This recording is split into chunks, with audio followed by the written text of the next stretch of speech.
Hello बच्चों, good morning students. ये उम्मीद है तुम लोग ठीक ठाक होगा, अच्छा से ऑनलाइन जो क्लास है वो ले रहा होगा। वो आप जो है डेली अपना यूट्यूब पर जाओ और अपना स्टडी मटेरियल्स को सिलेक्ट करके अपना फेयर पर अवश्य ही करो, क्योंकि ज़्यादा दिन की बात नहीं है, कुछ ही माह बाद जो है लॉकडाउन टूटेगा, फिर अपना परीक्षा वरीक्षा जो होगी, पढ़ाई अगली पढ़ाई वो सारा कुछ होगी। तो आज जो है चैप्टर 3 में क्लाइमेट है। क्लाइमेट यानी जलवायु, है ना। तो क्लाइमेट जो है ये चैप्टर 3 में क्लाइमेट जो है आज इसके बारे में चर्चा करेंगे। बच्चों, डेली बाय डेली आजकल तुम देख रहा होगा कि कभी जो है रेनी सीजन जैसे हालात हो जा रहे हैं। The situation and condition of our atmosphere is change into cloudy condition और rainy season like, है ना। तो ये जो उतार चढ़ाव देखते हो, कभी बारिश का होना, कभी तेज हवाओं का आना जाना, कभी जो है एकदम ठंडा ठंडा कूल कूल जैसा स्थिति लगता है, पूरा जो है एटमॉस्फेयर में ही एसी फिट हो गया हो। तो ये सब कंडीशन जो है लगातार डेली नहीं रहते, ये आते और जाते रहते हैं, यानी कि ऐसे ही स्थिति को वेदर कहते हैं। WEATHER, weather. तो ऐसे ही स्थिति को कहते हैं। तो वेदर इट मीन्स, इसको हिंदी में कैसे बोलोगे? तो वेदर जो है यानी मौसम, वेदर यानी दिन प्रतिदिन क्षण प्रतिक्षण बदलने वाली वायुमंडलीय दशा को मौसम कहते हैं। यानी day to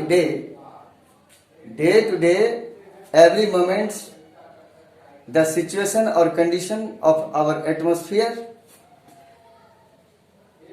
atmospheric changing is called weather.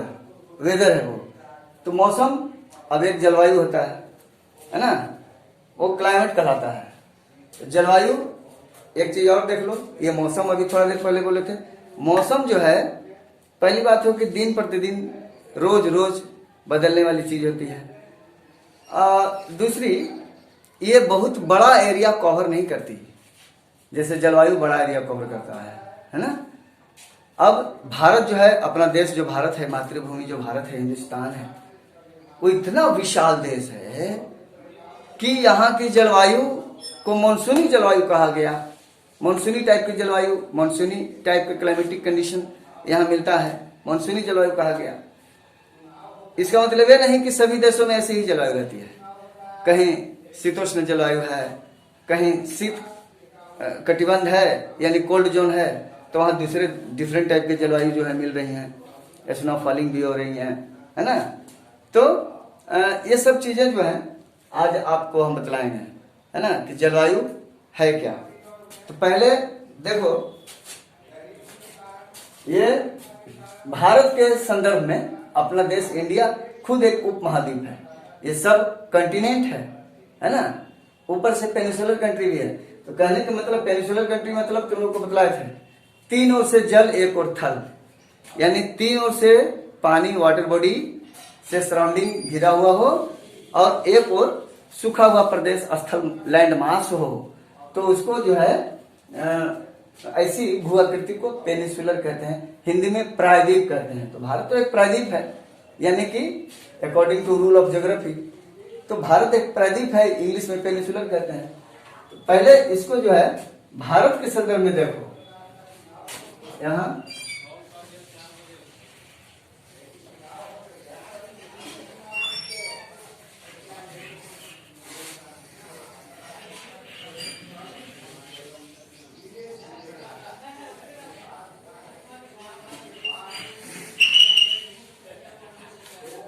Bharat के संदर्भ में देखो, ये हमारा देश भारत है ना। भारत। अब सवाल उठता है कि वो जलवायु है जो लार्ज एरिया कवर करता है और लंबे समय तक, अप टू 30 ईयर्स, माने कम से कम 30 साल या 30 साल से अधिक भी, सैकड़ों साल एक ही जैसी कंडीशन सिचुएशन अगर रहती है तो उस अवस्था को जलवायु कहते हैं, है ना। अब जैसे भारत जो है हमारा मानसूनी देश है, यानी कि मानसूनी जलवायु है। तो मानसूनी जलवायु को प्रभावित करने वाले आप कारक देखेंगे कि तब ये प्रभावित कैसे हो जाते हैं, है ना। जलवायु को इफेक्टिंग करने वाले जो कारक हैं वो उस पर आप विचार करो कि कैसे प्रभावित होते हैं। भारत के संदर्भ में बोलेंगे तो सिर्फ एक देश के बारे में, ये अभी हम जो बता रहे हैं फैक्टर्स ऑफ क्लाइमेट चेंजिंग, यानी कि जलवायु को प्रभावित करने वाले कितने तत्व हैं। तत्व तो वैसे बच्चों ढेर सारे होते हैं, लेकिन तुम्हारे बुक्स में 5-6 इंपॉर्टेंट जो फैक्टर्स है वो दिए हुए हैं, है ना। Climate determine to the climate determine that climate of a place are given in below. कहने का मतलब कि ये जलवायु को फिक्सेशन करने वाले, डिटरमाइन करने वाले, सुनिश्चित करने वाले जो तत्व हैं, कारक हैं, उनमें पहला है लैटिट्यूड, है ना। यहां देखो लिख दे रहे हैं फैक्टर्स ऑफ, है ना, factors of climate changing, factors of climate changing, यानी जलवायु को प्रभावित करने वाले जो तत्व हैं उन पर नजर डालो। पहला फैक्टर है लैटिट्यूड, दूसरा अल्टीट्यूड, तीसरा डिस्टेंस ऑफ सी, चौथा विंड्स, पांचवा ह्यूमिडिटी, छठा ओशन करंट। ये 6 इंपॉर्टेंट, 5-6 हम बोले थे, तो 6 इंपॉर्टेंट जो फैक्टर्स हैं। अब लैटिट्यूड अक्षांश को कह रहा है ना। लैटिट्यूड मीन्स अक्षांश, ये भी जलवायु को निर्धारित करते हैं। उसको जो है इक्वेटर लाइन से, जो इमेजिनरी लाइन इक्वेटर है, उससे जैसे जैसे दूरी बढ़ती जाएगी वैसे वैसे उस स्थान के तापमान में घटोत्तरी होते जाएगी, है ना। बढ़ोतरी नहीं, घटोत्तरी। जैसे कि उसको फॉर एग्जाम्पल देखो, यहां जो है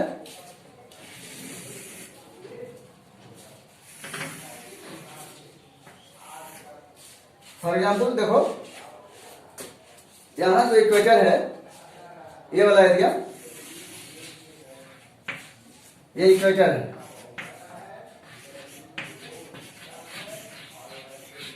ये इक्वेटर। तो इक्वेटर एरिया, अब यहां से जैसे जैसे डिस्टेंस बढ़ते जाएगा, नॉर्दर्न हेमिस्फीयर हो या साउदर्न हेमिस्फीयर, डिस्टेंस बढ़ना है, तो डिस्टेंस जैसे जैसे बढ़ेगा, जैसे कि अब यहाँ ये 23.5 डिग्री, 67 डिग्री नॉट करो, फिर ये 66.5 डिग्री, ये नॉर्थ है, इधर भी वही कर लो, 37 डिग्री साउथ, और यहाँ 66.5 डिग्री साउथ, इसको 90 डिग्री एसपी यानी साउथ पोल, और इसको 90 डिग्री एनपी यानी नॉर्थ पोल। अब देखो ध्यान देने वाली बात है, लैटिट्यूड के तहत हम बता रहे हैं, जो लैटिट्यूड के मतलब क्या होता है, अक्षांश। लैटिट्यूड का मतलब अक्षांश।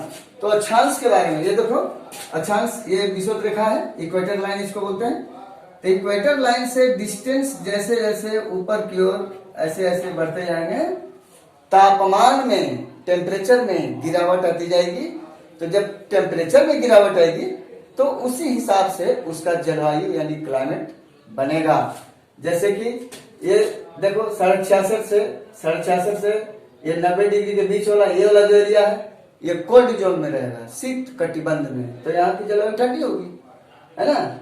इसके बाद यहाँ वाला, इस पर देखो 23.5 से 66 के बीच ये वाला एरिया जो है 50-50 है, यानी 50 हॉट 50 कोल्ड, तो 50-50 है, यानी शीतोष्ण, इसीलिए इसका नाम पड़ा है हॉट कोल्ड जोन, यानी ये टेम्परेट जोन भी कह सकते हो। अब ये जो एरिया है 0 डिग्री से 23.5 डिग्री नॉर्थ या फिर यहाँ से 23.5 डिग्री साउथ, तो ये एरिया जो है 0 से 23.5 ऊपर और नीचे वाला एरिया जो है हॉट जोन यानी टोरिड जोन, इनको टोरिड जोन। क्यों? क्योंकि सनलाइट जो है इस एरिया में करीब करीब मतलब वर्टिकली करीब करीब वर्टिकली 90 या 80 डिग्री एंगल पर जो है ड्रॉप होती है सनलाइट, सन रेज जो है ड्रॉपिंग होती है। तो वर्टिकली ड्रॉपिंग होने का जो रिजल्ट है वो ये है कि ये एरिया हीटेड हो जाता है। अब हीटेड हो जाता है तो इसीलिए जितने भी कंट्री, स्टेट्स, डिस्ट्रिक्ट, विलेज हैं, जो भी लोकल एरिया हो या कंट्री वाइज एरिया हो, इस एरिया में अगर पढ़ते हैं तो वहां आपको टोरिड यानी कि हॉट कंडीशन, क्लाइमेटिक कंडीशन मिलेगा। आप तुम कंपेयरिंग करके इंडिया के बारे में देख लो, यहाँ जो है ये वाला जो है ट्रॉपिक ऑफ कैंसर जो देख रहे हो, ठीक यहाँ से ऐसे क्रॉस करती है ना, ट्रॉपिक ऑफ कैंसर, यानी कि ये 23.5 डिग्री नॉर्थ जो लैटिट्यूडनल लाइन है, ये जो इमेजिनरी लाइन है पैरेलल टू इक्वेटर, ये अपना देश में भी गुजरात से लेकर बीचे बीच जो है ये मध्य प्रदेश होते हुए यहाँ ये आपको त्रिपुरा होते हुए निकल जाती है। कहने का मतलब कि यहाँ से नीचे वाला, जैसे कि यहाँ 23 से नीचे वाला एरिया ये हॉट जोन, टोरिड जोन बोले थे, तो उसी तरह से हमारे यहाँ ये कैंसर है, ट्रॉपिक ऑफ कैंसर क्रॉस कर रही है। ये कौन सा है? कैंसर है, कैंसर, ये ट्रॉपिक ऑफ कैंसर है, ट्रॉपिक ऑफ कैंसर। तो ये जो कैंसर, इसको हटा दो, ट्रॉपिक समझ ही रहे हो तुम लोग, अरे ट्रॉपिक ऑफ कैंसर लिखे थे, यहाँ खाली कैंसर रहते हैं, कर्क रेखा।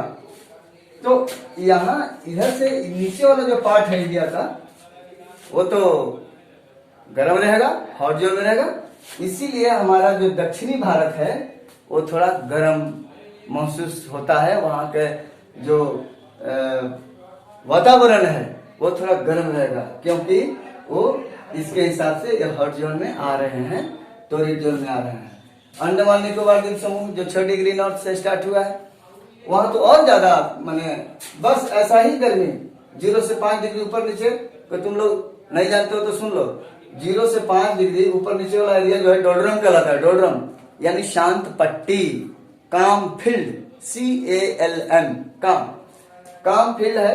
तो ये जो है काम फील्ड यानी 0 से 5 डिग्री या 6 डिग्री से अंडमान स्टार्ट होता है, तो वहां एकदम इक्वेटोरियल टाइप क्लाइमेटिक कंडीशन मिलेंगे, है ना। तो ये लैटिट्यूड का मतलब क्या समझा कि जहां इक्वेटर से जैसे जैसे हम लोग ऊपर की ओर या फिर नीचे साउथ हेमिस्फीयर, नीचे दक्षिणी गोलार्ध की ओर अगर हम बढ़ते हैं तो तापमान में गिरावट आती है, तापमान में गिरावट आती जाती है, उसी रेशियो से गिरावट आती जाएगी।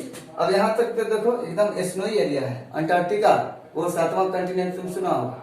ये अंटार्कटिका जो है एकदम fully covered by snow whole year, पूरा साल भर। कारण है ये कोल्ड जोन में है। इधर भी एरिया देखो अलास्का वगैरह का कोल्ड जोन में है ना। तो ये सब जो एरियाज हैं ड्यू टू लैटिट्यूड की वजह से हुए। लैटिट्यूड यही सब है, तुम लोग को बतलाया था ना कि लैटिट्यूड क्या होता है।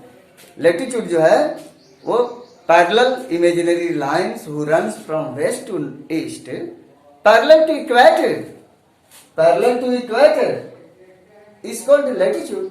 तो ये लैटिट्यूडनल लाइंस ही है, इमेजिनरी लाइंस है, जिसमें पहला लैटिट्यूड। दूसरा जो है, दूसरा क्या है,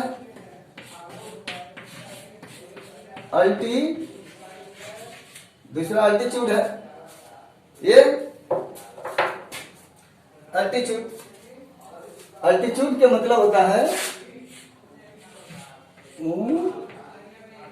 ऊंचाई। अल्टीट्यूड का मतलब क्या होता है? ऊंचाई, यानी सी लेवल से हाइट। जैसे तुम्हारे देश में जो उत्तरी पोर्शन है, यहाँ हिमालय पहाड़ है, हिमालय माउंटेन है, तो हिमालय माउंटेन है, तो सी लेवल से उनका हाइट नापा जाता है ना। तो अल्टीट्यूड का मतलब ऊंचाई हुआ, और अकॉर्डिंग टू सी लेवल से उसकी हाइट देखी जाती है। अब देखो ऊंचाई का क्या असर होता है। जैसे ये साइड जो है तुम देख रहे हो कि हिमालय है ना, ये हिमालय पर्वत से पूरा आच्छादित है इस तरह से देख रहे हैं। तो ये हाइट जो है, जम्मू कश्मीर में देखो, हिमाचल प्रदेश, उत्तराखंड में देखो, सिक्किम में देखो, अरुणाचल प्रदेश देखो, ये सारा एरिया जो है, अरुणाचल प्रदेश का कुछ हिस्सा, वो आपको ये ऊंचाई की वजह से उनमें क्या होता है कि तापमान में गिरावट आ जाती है। गिरावट आएगी प्रति 165 मीटर की हाइट पर, प्रति 165 मीटर, यहां देखो लिख रहा है 165 मीटर की हाइट पर 1 डिग्री सेंटीग्रेड तापमान जो है वो डाउन हो जाएगा, है ना। एवरी 165 मीटर हाइट, 165 मीटर की ऊंचाई पर 1 डिग्री सेंटीग्रेड, सी माने सेंटीग्रेड, टी माने टेम्परेचर, 1 डिग्री सेंटीग्रेड टेम्परेचर जो है डाउन, एरो का चिन्ह देखो ना, एरो का चिन्ह, ये डाउन माने नीचे आ जाता है, डाउन हो जाता है। आई अप हुआ, है ना, ये अप हुआ, 165 मीटर अप जाएंगे तो 1 डिग्री सेंटीग्रेड तापमान जो है डाउन हो जाएगा, DOWN डाउन, नीचे हो जाएगा। उस हिसाब से हमारा हिमालय जो है, ये सब क्या है, हिमालय पर्वत है ना। तो हिमालय ये जो है क्या है, हिमालय है,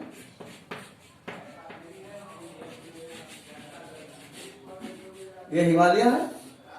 तो ये जो हिमालय है, हिमालय तो हजारों मीटर ऊंचाई, माने इसका एवरेज ऊंचाई जो है इस पूरा रेंज का, हिमालय जो रेंज है, 3 रेंजेस तुम लोग को बतलाया था, हिमाद्री, हिमाचल, शिवालिक, इस तरह से। तो 3 रेंज, इनका एवरेज हाइट जो है वो आपको 6000 मीटर है।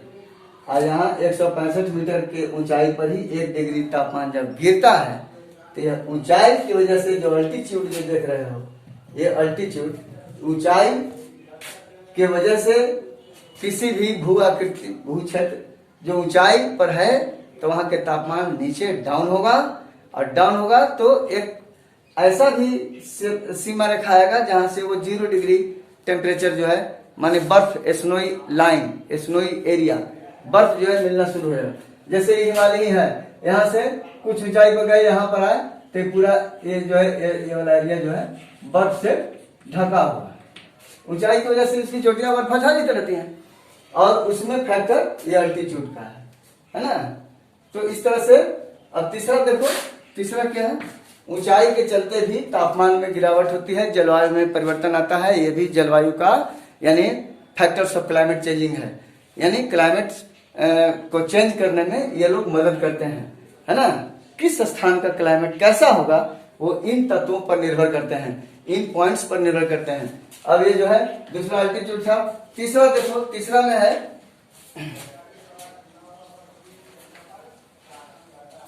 हाँ, तीसरा ये तो थर्ड पॉइंट है, 2 पॉइंट। तीसरा में डिस्टेंस फ्रॉम द सी, यानी समुद्र से दूरी, है ना। Distance from the sea, distance from the sea, है ना। डिस्टेंस फ्रॉम द सी यानी कि समुद्र से दूरी। अब देखो समुद्र से दूरी, अब देखो यहाँ इसीलिए अपना देश भारत का यहाँ मानचित्र पा रहे थे। देखो इसमें अरब सागर है, हिंद महासागर है, बंगाल की खाड़ी है, तीन वाटर बॉडी है। अरब सागर मान लेते हैं, ये अरब सागर है, अरेबियन सी। तो इसके किनारे जो ये वाला जो एरिया है,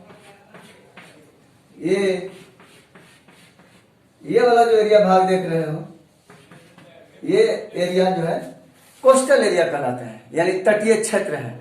और ये तटीय क्षेत्र पर भी बड़े बड़े नगर महानगर बने हुए हैं। यहाँ मुंबई देखो, गोवा है यहाँ, फिर यह मंगलोर है, यहाँ कोचीन है, इस तरह से चेन्नई है, ये चिल्का झील देखी रहे, चिल्का झील उड़ीसा में है। कहने का मतलब कि किनारे पर जो घर होंगे इस एरिया में, जिनका भी मकान दुकान है ना, वहां की जलवायु क्लाइमेट सम यानी इक्वल, सम यानी बराबर, सम रहेगा। यानी लगभग तापमान में दैनिक तापांतर जो होता है, दिन और रात का जो तापांतर, उसको दैनिक तापांतर बोलते हैं। दैनिक तापांतर में मामूली डिग्री का अंतर रहता है, 1 या 2 डिग्री का है फिर रहता है, नहीं तो एक जैसा एकदम मतलब तापमान रहेगा। और वहां का एयर में मॉइस्चराइजेशन रहेगा, माने नमी रहेगी। तो ये डिस्टेंस ऑफ सी की वजह से हुआ है ना, समुद्र से दूरी। अब ये नजदीक वाले तो इनका तो बराबर बराबर तापमान है, equal temperature, equal climatic condition मिलेगा। लेकिन अंदर वाले जो एरिया है, जैसे कि बिहार हो गया, यहाँ नेपाल है, नेपाल के नीचे यहाँ बिहार है, तो अभी तो समुद्र से काफी दूर है बिहार, तो यहाँ के जलवायु या तापमान जो है यहाँ का, यहाँ बराबर नहीं रहेगा, उल्टा पुल्टा रहेगा। कभी एक्सट्रीम हॉट रहेगा, कभी एक्सट्रीम कोल्ड रहेगा, कभी रेनी सीजन की सिनेरियो रहेगी। तो कहने का मतलब कि ये समुद्र से, यहाँ समुद्र था, ओशन, ये वाटर बॉडी है 3 ओर से, नहीं 1 2 3, ये 3 ओर जो है देख रहे हो, ये 3 ओर से जो है ये वाटर बॉडी, ये क्या है, वाटर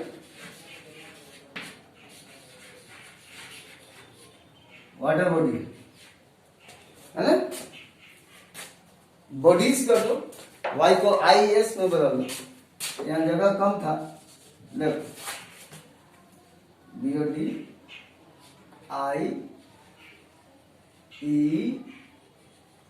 IES, बॉडीज है ना, ये वाटर बॉडीज है।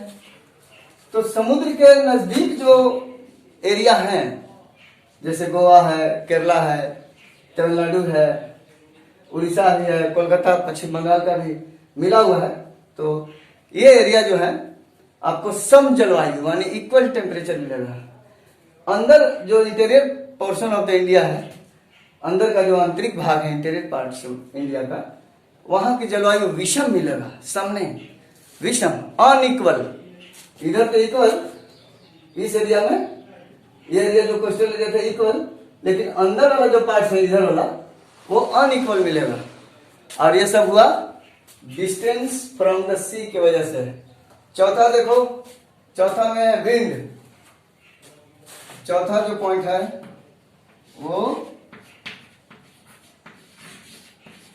विंड्स है ना, विंड्स माने हवाएं, पवने। तो विंड्स का भी रोल बहुत ज्यादा होता है climate factors of climate changing में, है ना। फैक्टर्स माने कारक, फैक्टर्स माने क्या होता है, फैक्टर्स माने कारक है ना, फैक्टर्स माने कारक। तो ये कारक जो है 4 देखा, चौथा में विंड है, ये सब जलवायु को प्रभावित करते हैं, निश्चित रूप से प्रभावित करते हैं। जैसे कि अब देखो ये विंड्स है, विंड्स मान लो ये कोल्ड जोन है, ये तो कोल्ड जोन है ही। अब यहां से विंड्स जब चलेंगी इधर की ओर, है ना, तो ये तो कोल्ड विंड्स है, तो इसमें तो एक्सट्रीम कोल्डनेस रहेगा, है ना, टेम्परेचर इसका बहुत लो रहेगा। तो यहां से शीत कटिबंध कोल्ड जोन है, यहां से अगर इधर की ओर आती है तो इधर के मतलब वातावरण को, तापमान को क्या कर देगी, वो ठंडी करने की कोशिश करेगी। तो इधर तो पहले ही से गर्म था, इधर से ठंडी हवा आ गई, तो ठंडी और गर्म हवा जो है मिली, तो थोड़ा कंडीशनल माने वातानुकूलन जैसी स्थिति बनी, है ना। लेकिन नजदीक में अभी एक्सट्रीम कोल्ड रहेगा, तो शीत लहर भी वो चला देगा। जैसे जाड़े के दिनों में तुम लोग देखते हो कि ठंडी हवा आती है, बहुत कठोर ठंडी, एकदम हड्डी तक को छू जाती है, तो वैसी ठंडी हवा एक्सट्रीम कोल्ड उसको कहते हैं। एक्सट्रीम कोल्ड जो है आपको तापमान में गिरावट लाने के लिए, वहां की जलवायु को उस तरह से, यानी कि हवाएं जिधर से जाएंगी अपना गुण धर्म लेते जाएंगी, उनका जो क्वालिटी है, वर्चूज है, वो वर्चूज जो है लेते जाएंगी, जैसे अगर डेजर्ट एरिया से हवाएं आ रही हो, डेजर्ट एरिया से, तो डेजर्ट एरिया में क्या देखोगे कि डेजर्ट एरिया से हवाएं आएंगी तो वहां के जो है डे टाइम में बहुत सैंडी कंडीशन है ना, वो गर्म और जल्दी हो जाता है। तो जल बालू का है कि लक्षण है जल्द गर्म होना जल्द ठंडा होना, दिन में पूरा हॉट हो जाएगा और नाइट में ठंडा हो जाएगा। अगर उधर से हवाएं आई दिन में तो एकदम झुलसा देने वाली गर्मी, जिसको लूप बोलते हो तुम लोग, इंडिया में लूप बोला जाता है और यूएसए में इसी हॉट एयर को चिनुक बोला जाता है, वो कैलिफोर्निया साइड में बहती है। तो अपने देश में तो लू बहती है। अब इधर डेजर्ट थार मरुभूमि है, ये डेजर्ट एरिया, यहाँ से अगर हवाएं चलेंगी तो सीधा यहाँ जो है बिहार, इसी नेपाल के नीचे बिहार है, तो ये पूरा बिहार को गर्म कर देती है, यानी गर्म हवा के चपेट में आता है। तो ये जो है आपको इस वजह से भी हुआ। अगर सपोज दैट यहाँ हिमालय नहीं रहता तो उधर उस तरफ से जो तिब्बत एरिया है, तिब्बत एरिया है, रूस का साइबेरिया है, उधर से ठंडी हवा आती है, एकदम ठिठुरा देने वाली हवाएं, अब पूरा भारत को जो है शीत क्षेत्र में बदल देती, कोल्ड जोन में बदल देती। तो ऐसा करने से क्या होता है कि हमारा देश जो है अभी जिस रूपरेखा में है ना, अभी तो है, इसका जलवायु पूछेगा कि भारत की जलवायु कैसी है, माने कोई आपसे पूछे कि आप बताओ भारतीय हो, इंडियन हो, तो भारत की जलवायु बताओ कैसी है, डायरेक्ट एक शब्द में बोलो उनको कि मानसूनी है।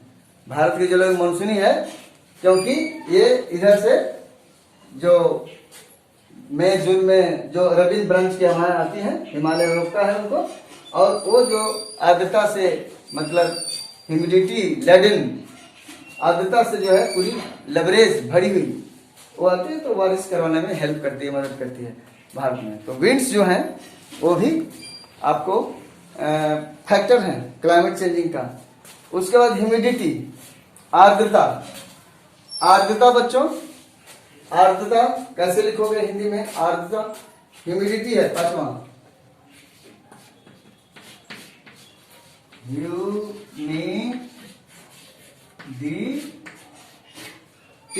ह्यूमिडिटी। ये ह्यूमिडिटी जो है, ह्यूमिडिटी के बारे में सुनो। आर्द्रता, ह्यूमिडिटी का अर्थ क्या होता है, आर्द्रता, आर्द्रता, आर्द्रता।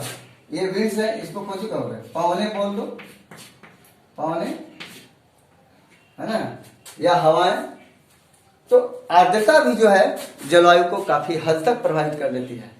जैसे आओ जाओ इधर आओ, ये असम एरिया में आओ, ये असम एरिया जो है, मेघालय एरिया, त्रिपुरा एरिया, ये सब एरिया जो है पहले तो किसी वाली रेंज पर है, दूसरी डेंस फॉरेस्टेड है। तो डेंस फॉरेस्टेड है, काफी घनी जंगल वगैरह है, इधर भी वही हाल है, एवरग्रीन फॉरेस्ट इधर मिलते हैं। तो इधर भी काफी डेंस फॉरेस्ट हैं पहाड़ियों पर, पठारों पर। तो इससे क्या होता है कि आर्द्रता बनी रहती है वायु में। जो जलवाष्प जो है पेड़ पौधे जड़ के थ्रू लेते हैं, तो लिप्स जो पत्तियां उनके थ्रू जो है वायु में ऊपर छोड़ते भी हैं आर्द्रता को। तो आर्द्रता जब छोड़ेंगे तो उसी आर्द्रता से बादल बनेंगे, क्लाउड का निर्माण होगा, और फिर प्रिसिपिटेशन यानी रेन फॉलिंग या स्नो फॉलिंग भी हो सकता है। तो रेन फॉलिंग, प्रिसिपिटेशन कहते हैं वर्षण को ज्योग्राफी में। रेन भी प्रिसिपिटेशन में ही आता है, स्नो फॉलिंग भी वही में आता है, हिल स्टॉर्म भी उसी में आएगा। तो कहने का मतलब है कि आपको ये ह्यूमिडिटी काफी हद तक जलवायु को प्रभावित करने में मदद करती है ना। असम के जंगल हो गया, मेघालय एरिया में सुना होगा, वहाँ चेरापूंजी है, मौसम है, वर्ल्ड रिकॉर्ड रेनफॉलिंग होता है वहाँ वर्ल्ड रिकॉर्ड रेनफॉलिंग। अब 112 1200 सेंटीमीटर, 1200 सेंटीमीटर मौसम में तो 1300 सेंटीमीटर तक हो जाता है, 1300 अप्रॉक्स माने 1300 सेंटीमीटर अप्रॉक्स माने लगभग। और चेरापूंजी है 1000 से लेकर 1200 सेंटीमीटर तक, ये वाला एरिया है मेघालय। तो कहने का मतलब कि यहाँ आर्द्रता है, जंगल है, ढेर सारे फॉरेस्टेशन है वहाँ, तो आर्द्रता वहां बनती होगी, पेड़ पौधे वहां आर्द्रता छोड़ते होंगे हवा में, हैं, और तब जो है बादल बनती है, तो गारंटी रूप से वहां रेनफॉलिंग होती है। और वर्षावन में, यानी कि वर्षावन में इनका गिनती काउंटिंग होने लगता है, वर्षावन यानी रेनी फॉरेस्ट। फिर इधर भी देखो वही वर्षावन वाली बात है, इधर कोस्टल एरिया में भी रेनी फॉरेस्ट है, तभी तो एवरग्रीन फॉरेस्ट है, सदाबहार जंगल है, तो इनकी पत्तियां जो है सदाबहार जंगल है। तो कहने का मतलब कि ये आपको factors of climate change. Ocean current एक रह गया लास्ट में, छठा है ओशन।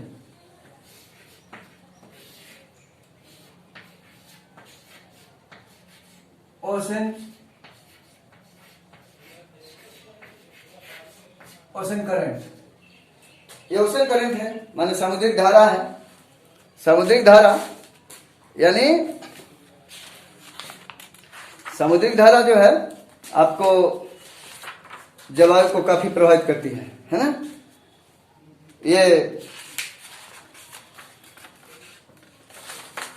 अब जैसे देखो इस एरिया का महासागर जो होगा, जैसे हिंद महासागर के भी पार्ट्स है, प्रशांत महासागर का भी है, अटलांटिक महासागर का भी है, तो इक्वेटर एरिया का जो वाटर बॉडीज होंगे, जो ओशन करंट होंगे, उधर से जो धारा निकलेगी, जैसे गल्फ स्ट्रीम धारा, ये गर्म जल धारा है ना, गल्फ स्ट्रीम धारा, गल्फ स्ट्रीम गर्म जल धारा को कहते हैं।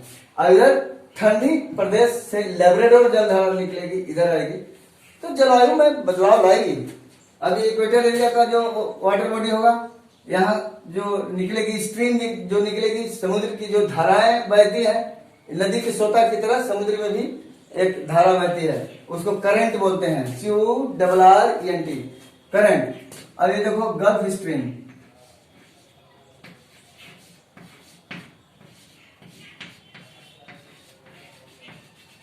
ये गल्फ स्ट्रीम हुआ, ये हॉट स्ट्रीम है।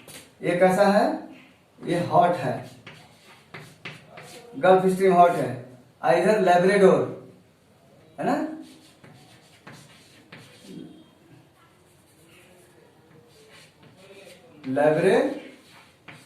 लेब्राडोर, ये लेब्राडोर जो धारा है, लेब्राडोर वो ठंडी जल धारा है, कोल्ड स्ट्रीम है। ये कोल्ड स्ट्रीम, यहां लिखो STREAM, cold stream. Cold stream ये लेब्राडोर है, ये ठंडी जलधारा है।